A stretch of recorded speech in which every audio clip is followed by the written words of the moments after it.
Welcome to No Flipping Excuses with Jason Lucchese. Jason Lucchese was the guy voted least likely to succeed by his high school peers.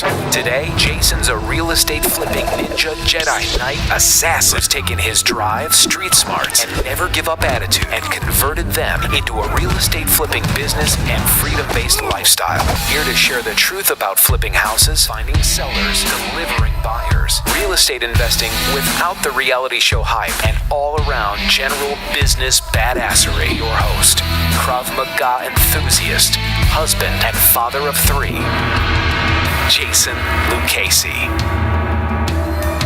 Hey, what's up? It's Jason Lucchese, and welcome to the No Flipping Excuses Show. I am so excited for this episode. We've got a great guest. She's going to be talking about ways to raise private money, how she got started with absolutely none of her own money. And she's been a longtime friend. I've known her since about 2012. We met at a mastermind in good old San Diego, California.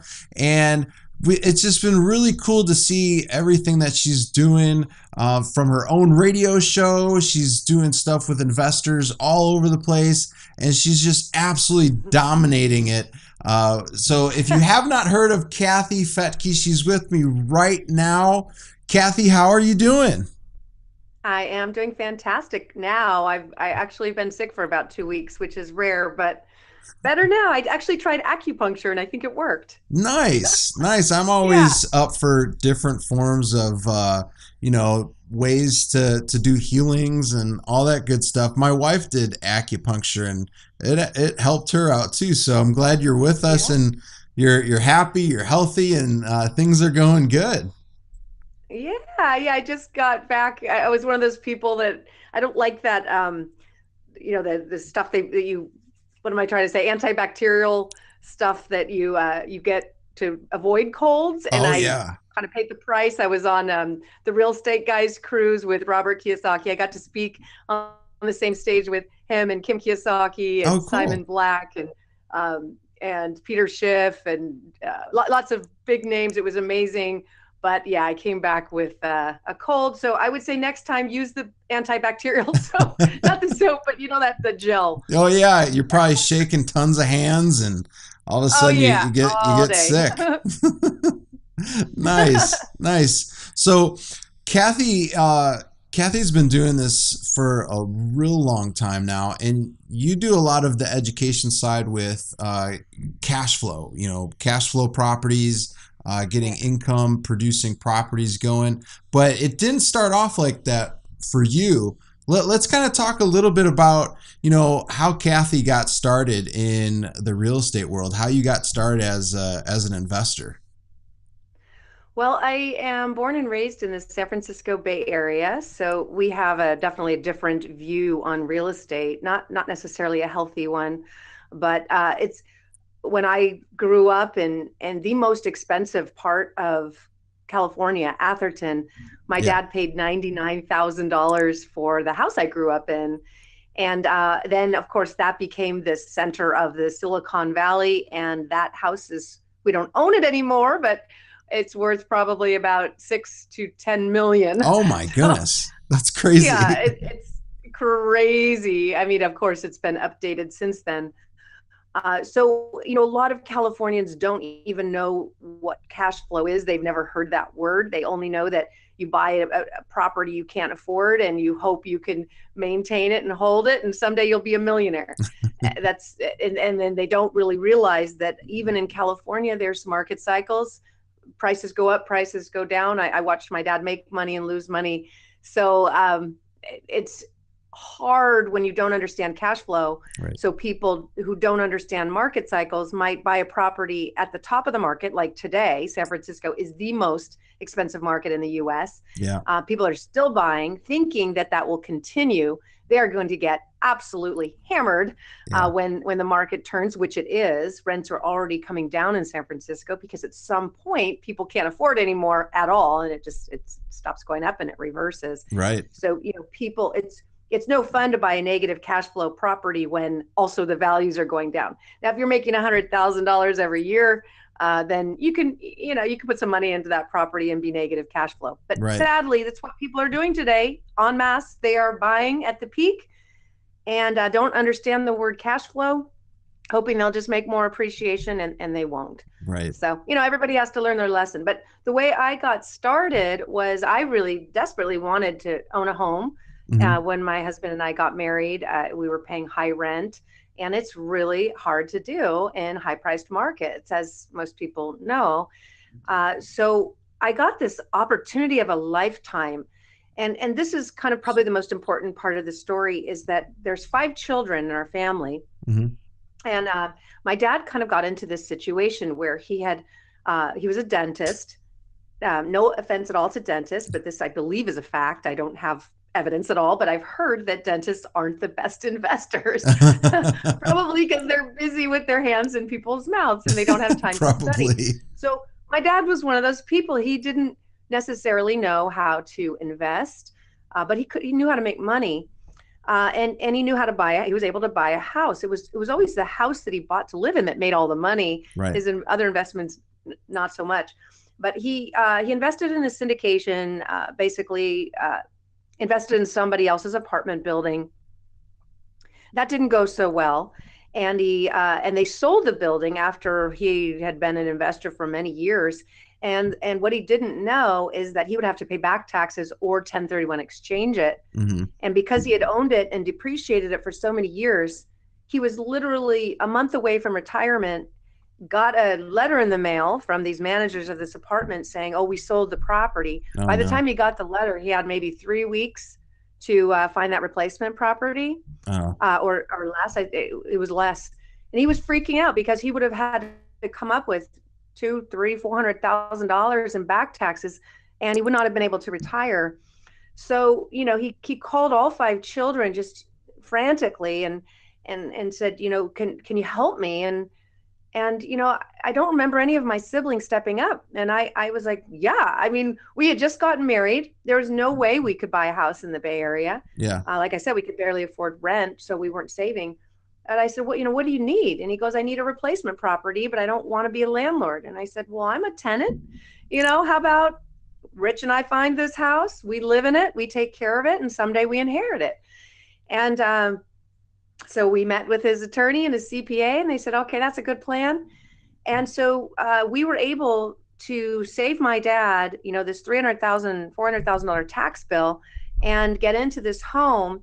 I chose a large home, not really knowing, I just liked it.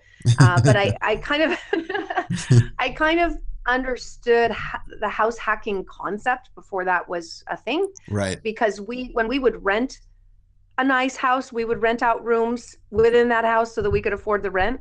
Right. So I thought, well, we could do the same thing in this situation. So I went for like a 6-bedroom house.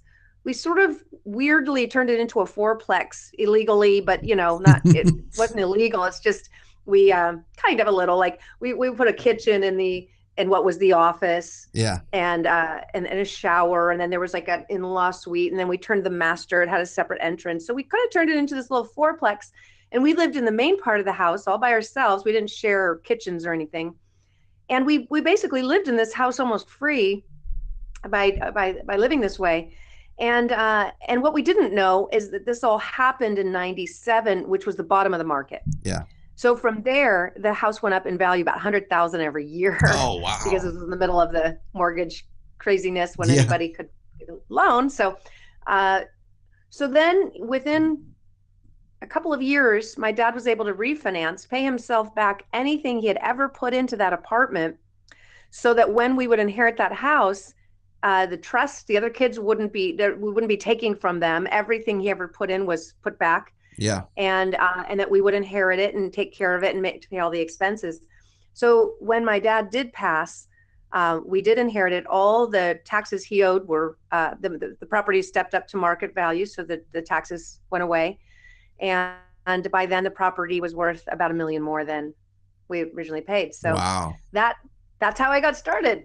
Wow. What's so cool is whenever we have somebody come on to the show and we talk about how they get started, like everybody's path is so different, but the main thing is that they are so creative with getting started and really making it happen. Most people are in positions to where, their feet are to the fire and they need to think fast and get going if they want to have a successful business. And it's just always cool. It's always refreshing to hear stories like yours and other people that we've had on the show on, what they really do to go out there and make it happen and just get that taste of what it's like to start, in real estate. And you almost came up with like you work almost like doing like an Airbnb situation where you were renting out rooms in your house. And it was crazy. And sometimes we'd get these people from Craigslist because there was no Airbnb. Right. A lot of times it would just be friends. And what was really cool about it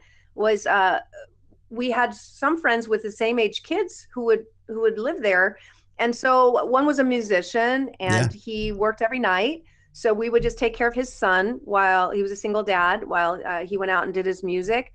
And then when we wanted to go somewhere or go away for the weekend, he would take care of our kids. Oh, that's cool. He had this musical background that we didn't have. So he taught our kids music. Oh, cool. And so it was a really wonderful situation. But I think it worked because we kept everything separate. We weren't sharing kitchens or living rooms. We kind of made it into separate living areas. That's pretty cool. That's very unique. I've not heard a story like that before. So that goes to show like everybody's story is different and unique, and everybody has their own creative twist on, how they set that foundation, how they really get their business going. So that's awesome. And so you got your start in like the 97-ish, like right around 1997. That was kind of our practice being landlords. Then, my husband, we really made our money a different way. That was just a way for us to live in the San Francisco Bay Area in the most expensive part for almost nothing. Yeah. And we weren't even sure. My dad died too young. He died at 80. He should have lived to 100. So, there was a chance we wouldn't inherit that house for a long time. So we weren't really thinking about that piece of it. Sure. But we did. Now, the other half of the story is that in 2008, of course, the market crashed and it crashed hard in California. Mm-hmm. For some reason, I can't understand. Maybe people don't look at history, but I am out and about. I just talked to 700 investors in Seattle this last weekend. And I was in San Francisco on Thursday, Seattle Saturday, and then speaking in Santa Monica Sunday. It was crazy. So between all those events, I was probably speaking to over 1,000 investors. Yep. And so many would say things like, oh, well, we'll never see a downturn in Seattle or San Francisco or LA. These are world-class cities. And I'm like, look at history. Come on, people. It's like a Google click away to see that is not true. And it's sad because people are making uninformed decisions. So I was uninformed back then. And I was kind of more informed. I kind of knew more than I knew too much. I shouldn't have made this mistake. But that house, like I said, we made $1 million. My dad paid like $540, and by the time that he passed away and we inherited it, it was appraised for $1.8 million. Oh, wow. That's a lot of money. Now, 2 years, 18 months later, guess what? It was worth 800. Oh, wow. So, yeah. We made $1 million, we lost $1 million. That's California real estate. And the fact that people don't understand that is mind blowing. No, it's crazy because coming from the mortgage business, we saw a lot of that. I used to write when I was with Countrywide home loans, and we would do loans right around that time, 05, 06. It was rapid appreciation out in California, Nevada, like Las Vegas area, Arizona, areas like Phoenix, Scottsdale, and then obviously Florida too. Crazy times from an appreciation standpoint. But I agree with you. Like, most people don't understand the market is very cyclical. You could look back in certain markets, just in certain markets. There's markets that we invest in today that aren't so cyclical. They're linear. Nothing happens. So, if you time it, here's the thing: if you time it right in California, you'll be a millionaire overnight. People who bought property even in the last 3 or 4 years have doubled or tripled their equity and they have this amazing opportunity to now get out, Yep. sell and buy in a linear market because they can capture that equity. Unfortunately, they think, oh no, it'll just keep going up, when that is not historically true. If you buy at the peak, like right now, or in 2006, or in 1992, or whatever, every decade there's a Right. peak and there's a trough. If you bought at the peak and then the market crashed, it would take you a good, oh, sorry, let me turn my ringer off. It would take you a good 10 years to just make your money back. Yeah. So what people don't understand is if you bought in 2006, you are just now getting your equity back, Right. maybe a little more, but you didn't make any money for 10 years. And if Yeah. you were negative cash flow, you've been feeding that property for 10 years. Now, if you bought in 97, like we did, you made a bunch of money. If you bought in 2010 or 2011, you made a bunch of money. But if you're buying now at these peak markets, you're very vulnerable. You better be able to hold that property for a very long time. Yeah, it's pretty volatile, especially like you said in key markets. Like here in the Midwest, we've seen in Indiana, Ohio, Kentucky, it is, like you said, very linear. We haven't seen a lot of like appreciation. We haven't seen a lot of depreciation, especially when the crash hit. Indiana, especially, we may have saw like a negative 0.5% in appreciation, but it rebounded very, very quickly. And the great thing about, the Midwest is you could get, acquisition costs for a property at a 15% capitalization rate. You could pick those up all day long here between $40,000-$60,000, and they're cash flowing exceptionally well. But obviously it changes when you go to, larger markets such as, San Francisco or San Diego or parts of California where, it's tough. You're buying at a very high priced dollar. And yes, you and I know it's at peak time, and not a lot of real estate agents that are selling those to investors know it's at peak.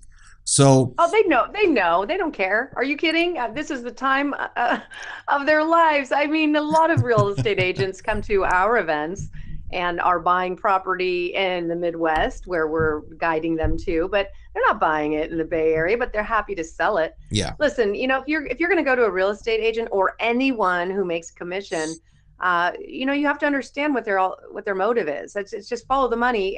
Nothing against real estate agents. I am one, but just don't get your financial advice from someone who is probably stands to benefit by making that sale. Right. I mean, I just had somebody give me an amazing presentation on life insurance and policies and this and that. And at the end, I looked it up and found out, oh, okay, this particular policy has the highest commission. I get it. There's a lot of ways to make that, anyway, just, look at the fundamentals and get your advice from the right places. I will say to your listeners, if you have mostly Midwest listeners, you guys have the opportunity of a lifetime. There are so many ways to make it work. It's easier, even though maybe it doesn't feel that way, but it's easier than in a market like mine where the average price is $1 million. I mean, how are you going to do that? Yeah. So, that it's just wonderful that you are teaching people how to get out of the rat race and into property that now, after tax benefit, after the tax reform is even better for real estate investors. I mean, it's the time of a lifetime, right? It totally is. Yeah. When that came about, and folks that have read the new code, it helps small business owners out tremendously, us real estate investors. Yeah. And the best way to go about it, especially if you don't have your own money, Kathy, let's kind of maybe shift over to that realm to where, folks want to get into cash flow, because I'm really big onto it. Either if you're buying land, you're leasing the land, or you're doing residential, you're doing commercial.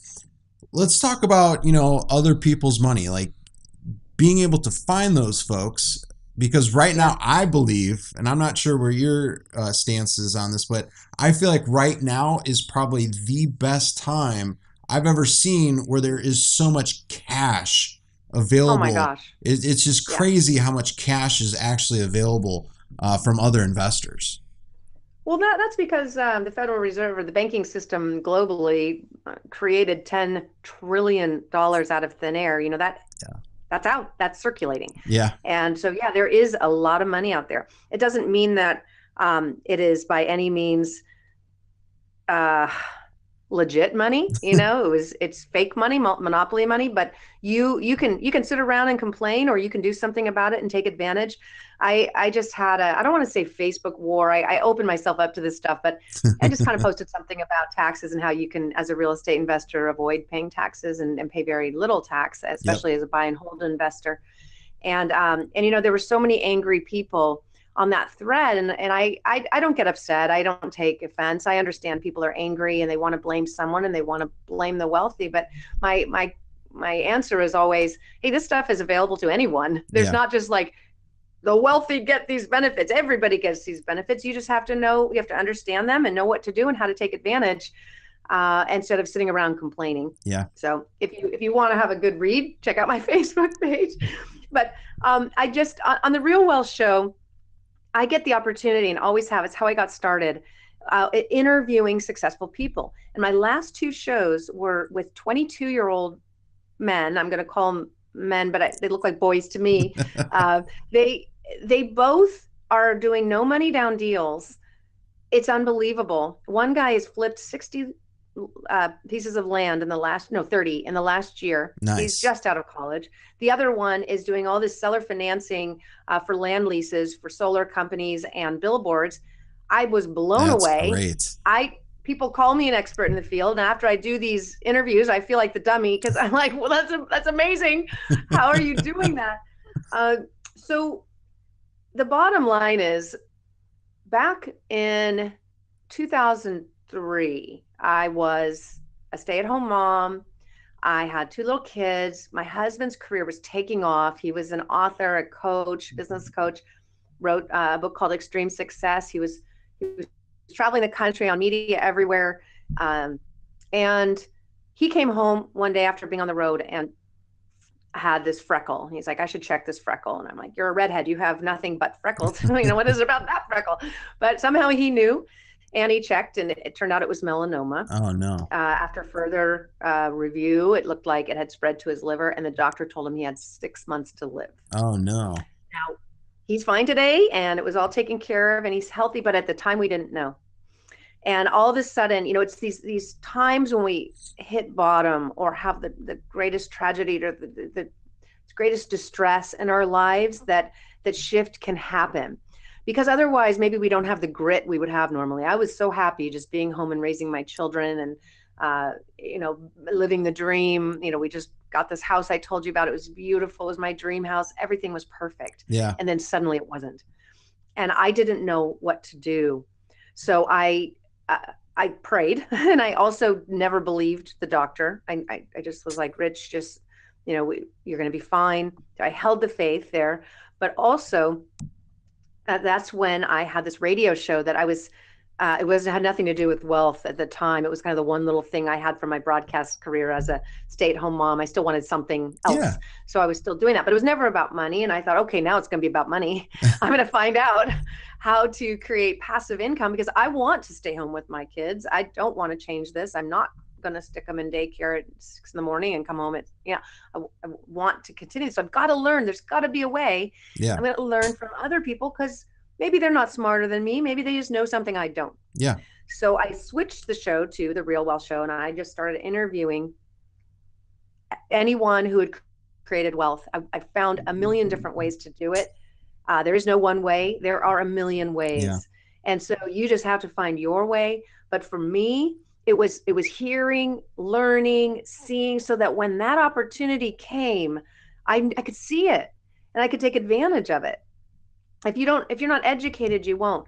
But I'll tell you, there was a mindset shift for me that was a 100% conviction. So this is going to sound weird because I'm from California. It's okay. I'm allowed to talk weird and woo-woo. You totally can. It's appropriate. I'm totally allowed. So, so when one of the people I had Rich talk to was an energy healer. Yeah. And the healer looks at Rich, and he talks like this, and he says, how much of you believes that you will survive? And, and Rich is like, well, 80%, but there's this 20%. And the guy's like, that 20% will kill you.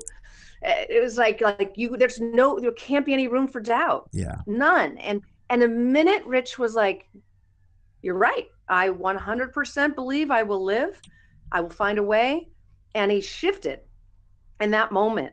And, I don't know what changed. All I know was that a few months later, he was cancer free. Wow. So, the treatment, whatever, it shifted. And that's what happened to me. It was like, how much of me thinks I can handle the finances? How much of me thinks that I can be wealthy? Maybe it was 20%, maybe it was 10%.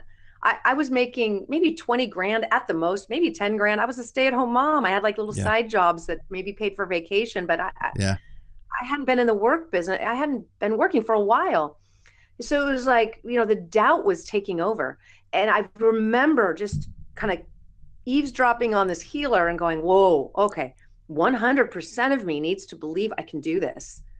And I did. And it shifted. And from there, it was all about interviewing, reading, finding the information, talking to people. I was nonstop. I still am nonstop.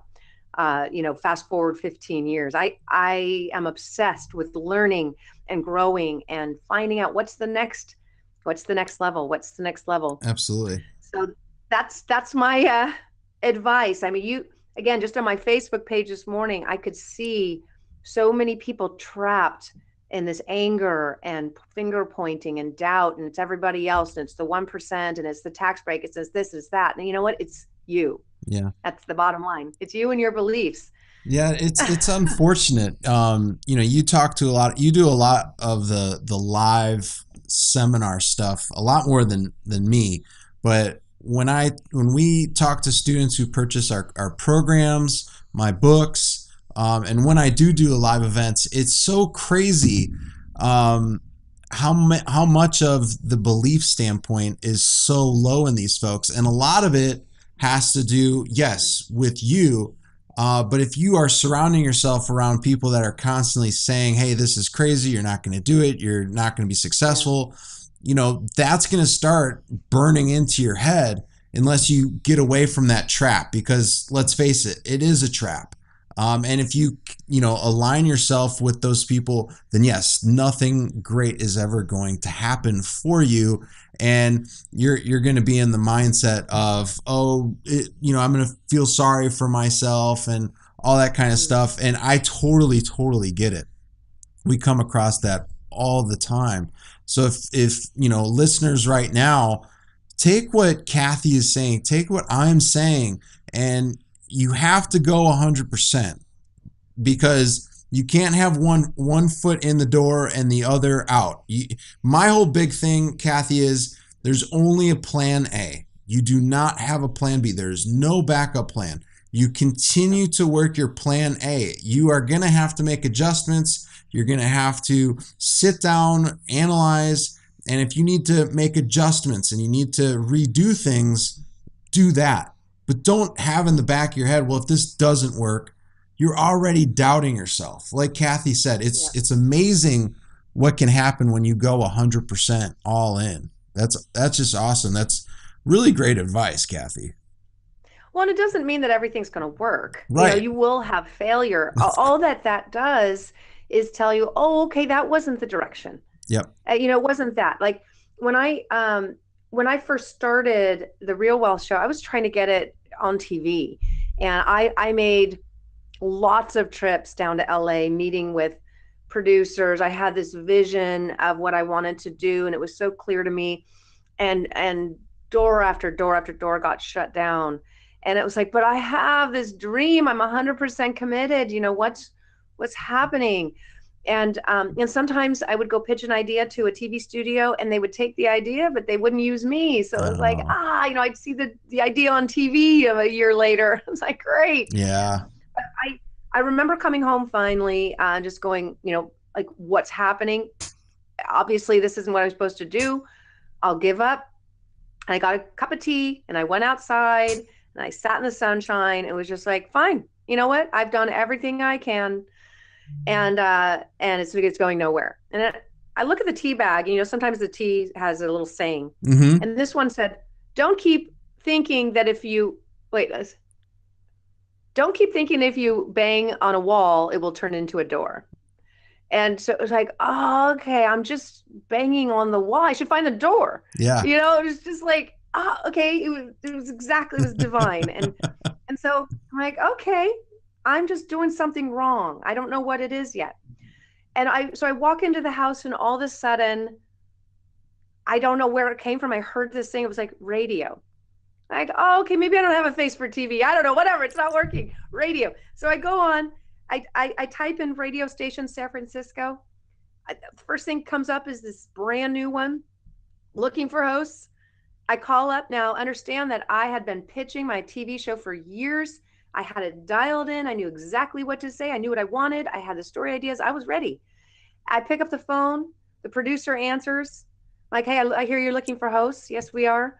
What do you got? I'm like, and I knew exactly what to say and what to do. I was prepared. I was ready. And they're like, great, let's start tomorrow. Nice. So, and that ended up being, it was wonderful because all of a sudden I was like, wait, I don't have to get dressed every day. I don't have to put makeup on every day. I could just do the show. And for whatever reason, radio really worked. Like it was an overnight success. That's awesome. So anyway, all the work that you do, following that passion, following that drive, again, it's not straight. It's like, you just have to stop and go, okay, I've been really working hard on this, not working. Maybe I just need to turn a little. Yep. No, absolutely. Like when I first got started, I spent so much money on training programs. It totally caught me off guard, like where to start. Like I had a course on commercial properties, apartments, residential rehabs, residential wholesales, like every kind of niche you could think of. I had $40,000 worth of programs and I did not have that money. It was all on credit cards. And I am sitting down on my floor in my office and I'm looking at all these programs wrapped in their cellophane plastic. And I'm like, where do I begin? There's like 8 binders. There's like a gazillion CDs and DVDs. And I had no idea where to begin. And that was like a huge failure point for me. Like I was always a success, like in the mortgage business, wherever I was. And I'm like, I am just completely failing. And it wasn't until I got laser focused on just one strategy at a time. And at that time, It was short sales. Then short sales started to fizzle out. I got into notes. I got into some seller financing stuff, some cash flow properties. And it's just amazing. Like if you just stick with it, your path, like you said, is not going to go straight all the time. It's going to be a lot of zigging, a lot of zagging that you're going to have to do, and you're going to have to climb some mountains. So definitely be prepared for that. But no, that's key. That is huge.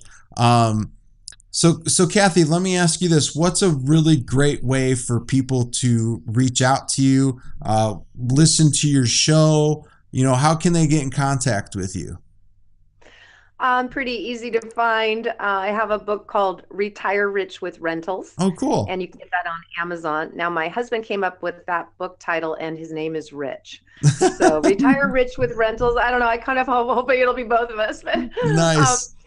I also have realwealthnetwork.com. I'm the founder and CEO. We do a ton of education and just, again, that's where it's at. Now, our particular education is for buy and hold investors, so it's not for everybody for sure. But if you want to learn about different markets in the U.S. where there's high cap rates still, if you even want to know what a cap rate is and just understand buy and hold or syndication or raising private money, investing with your IRA, leverage techniques, all these things we teach. I'm definitely not an expert on wholesaling, definitely not an expert on flipping, but there are so many resources for that. I think you're one of them. Yes. Yes. So if you want to understand more of the passive investor mindset, then you would come to realwealthnetwork.com. Membership is free. Awesome. So realwealthnetwork.com. Make sure you go check it out because a lot of the key things I will tell you, the longevity as a real estate investor, as a true CEO, is in having cash flow coming in month after month. Trust me, I love doing wholesales. I love doing rehabs, But at the end of the day, once you're done finishing those and you go to the closing table, there's nothing else coming from that deal. But once you can build up and you can put some properties into your portfolio, you've got cash flow coming in every single month. That's the longevity with your business. Yep. So I highly encourage you. What? I would totally recommend that people also look into the tax consequences of flipping. And if at all possible, try to hold for a year. So you can get the capital gain treatment or the long-term capital gain treatment as opposed to short-term. If that's, in the wheelhouse, you can basically, I know there's I think it's the BRRR or whatever, buy, renovate, refi, rent, something like that. But yeah, if basically you buy you flip a property, but instead of flipping it, you just rent it out, but still try to get all your money back out to go do it again. Yeah.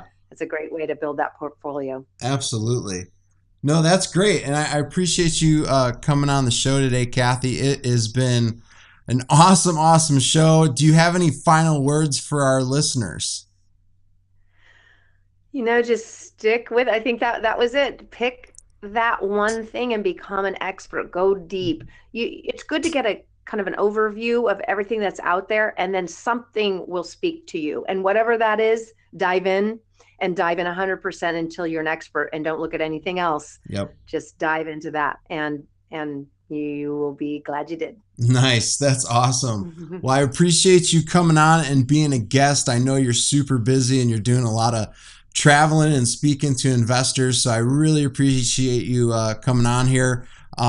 And for our No Flipping Excuses listeners, make sure you check out the show notes so you can head on over to Kathy's website. You can check out her show. I highly encourage it, highly recommend it. If you enjoyed this episode, make sure you become a subscriber and leave us a 5-star review. If you feel like we earned it, we deserve it, leave us that 5-star review. But other than that, if you have questions at all, you want something that we want to discuss on an upcoming episode, let us know. We'll be more than happy to go over that on a future podcast episode. But other than that, I'm Jason Lucchese. Thanks for joining us today on the No Flipping Excuses show. I'll talk to you later. Take care. Bye now. Thanks for listening. For show notes and links to anything discussed on today's program, visit noflippingexcuses.com. If you'd like to call the show, dial 317-900-1307, 24/7. Leave a message with your first name and where you're calling from, and include your question, comment, or concern. Who knows? You might end up on the air with Jason Lucchese. If you like the show, be sure to subscribe on iTunes or Stitcher. The links are posted at noflippingexcuses.com. Remember, you can close more deals now, make your own rules, and design and live an amazing life without having some jerk-off boss tell you what to do. Share noflippingexcuses.com with like-minded people you know who are ready for badassery, crushing it in real estate, and enjoying freedom to whatever you like, whenever you like it.